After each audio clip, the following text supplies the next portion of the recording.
ದಿನಕ್ಕೊಂದು ಪ್ರಾಬ್ಲಮ್ ಕೊಡ್ತಾನೆ ಇದೆಯಲ್ಲ, ಏನೇ ನಿನ್ ಪ್ರಾಬ್ಲಮ್ಮು? ಜಯ, ಬಾಯಿ ಮುಚ್ಕೊಂಡು ಸುಮ್ಮನೆ ಇರೋಕ್ಕೆ ಕೇಳು. ಎಲ್ಲದಕ್ಕೂ ಕಾರಣ ಅವನೇ. ನೀನು ಮಾಡಿರೋ ಕೆಲಸಕ್ಕೆ ಅವ್ರ ಇವ್ರ ಹತ್ರ ನನ್ನ ಮಾನ ಮರ್ಯಾದೆ ಎಲ್ಲ ಹರಾಜಾಗ್ತಾ ಇದೆ.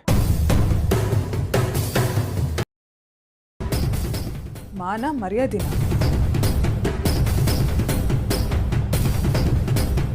ಗಂಡನ ಮನೇಲಿರೋ ಮಗಳನ್ನ ನೋಡೋದಕ್ಕೆ ತವ್ರ ಮನೆಯವರು ಬಂದೇ ಬರ್ತಾರೆ ಮೇಷ್ಟ್ರೆ. ಅದವ್ರ ಹಕ್ಕು.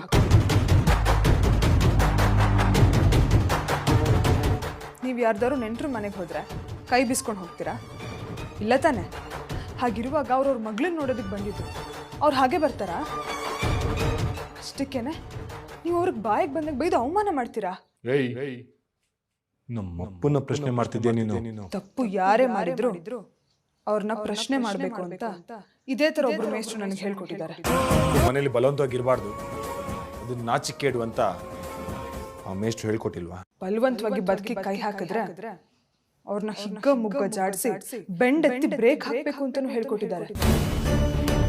ಹಿರಿಯರಿಗೆ ಗೌರವ ಕೊಡಬೇಕು, ಮಾತಾಡುವಾಗ ನಾಲಿಗೆ ಮೇಲೆ ಎಚ್ಚರಿಕೆ ಇರಬೇಕು, ಸಂಸ್ಕಾರ ಅನ್ನೋದು ಸಾಯೋವರೆಗೂ ಜೊತೆಲೇ ಇರಬೇಕು. ಇದನ್ನೆಲ್ಲ ನನಗೆ ನನ್ನ ಮೇಷ್ಟ್ರು ಹೇಳ್ಕೊಟ್ಟಿದ್ದಾರೆ. ಯಾಕೆ ನಿನಗೆ ನಿಮ್ಮ ಮೇಷ್ಟ್ರು ಹೇಳ್ಕೊಟ್ಟಿಲ್ವಾ? ಮೇಷ್ಟ್ರೆ, ನನಗೆ ನಿಮ್ಮ ಮೇಲೆ ಕೋಪ ಇಲ್ಲ.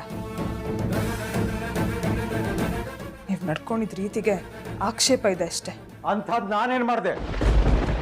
ಪದೇ ಪದೇ ಅವಮಾನ ಮಾಡ್ತಾ ಇದ್ರೆ ಬಾಯಿ ಬಿಡದೆ ಸುಮ್ಮನೆ ಮೌನವಾಗಿರ್ಬೇಕಾಗಿತ್ತಾ? ಸ್ವಾಭಿಮಾನ ಅನ್ನೋದು ನಮಗಿರಬಾರ್ದಾ?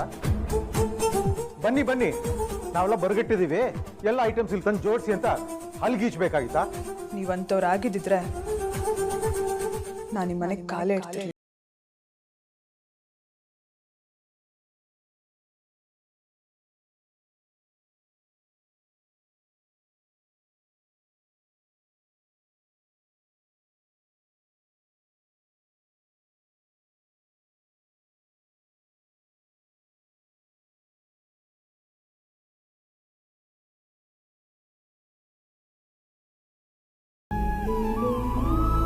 ಅಲ್ಲ ಮೇಷ್ಟ್ರೆ, ಅವ್ರು ನನ್ನ ಸುಮ್ಮನೆ ನೋಡಕ್ಕೆ ಅಂತ ಬಂದಾಗಲೇ ಅವ್ರನ್ನ ಮನೆ ಒಳಗಡೆ ಕರೆದು ಉಪಚಾರ ಮಾಡಿ ಮಾತಾಡೋಕೆ ಶುರು ಮಾಡಿದವ್ರು ನೀವು. ಅಂಥದ್ರಲ್ಲಿ ಅವ್ರ ಕಾಣಿಕೆ ಜೊತೆಲಿ ಬಂದಾಗ ಉಪಚಾರ ಬೇಡ, ಕನಿಷ್ಠ ಮನೆ ಒಳಗೆ ಕರೆದು ಇದೆಲ್ಲ ನಮಗಿಷ್ಟ ಆಗಲ್ಲ, ಇದೆಲ್ಲ ಬೇಡಮ್ಮ ಅಂತ ಹೇಳಿದಿದ್ರೆ ಅವ್ರಿಗೂ 4 ಜನರು ಮುಂದೆ ಮನಸ್ಸಿಗೆ ಕಷ್ಟ ಆಗ್ತಿರ್ಲಿಲ್ಲ, ನಿಮಗೂ ಮುಜುಗರ ಆಗ್ತಿರ್ಲಿಲ್ಲ. ಆಕ್ಷನ್ ಒಂದು ವಿಷಯಕ್ಕೆ ಹೇಗೆ ಪ್ರತಿಕ್ರಿಯಿಸ್ತೀವಿ ಅನ್ನೋದಕ್ಕಿಂತ ಹೇಗೆ ಸ್ಪಂದಿಸ್ತೀವಿ ಅನ್ನೋದು ಮುಖ್ಯ ಅಲ್ವಾ ಮೇಷ್? ಮನಸ್ಸಲ್ಲಿರೋ ಮಾತು ನಿಮಗೆ ಹೇಳಬೇಕು ಅಂತ ಅನಿಸ್ತು, ಹೇಳ್ಬಿಟ್ಟೆ. ಅದು ನಿಮಗೆ ತಪ್ಪು ಅಂತ ಅನಿಸಿದ್ರೆ ದಯವಿಟ್ಟು ನನಗೆ ಕ್ಷಮಿಸ್ಬೇಡಿ.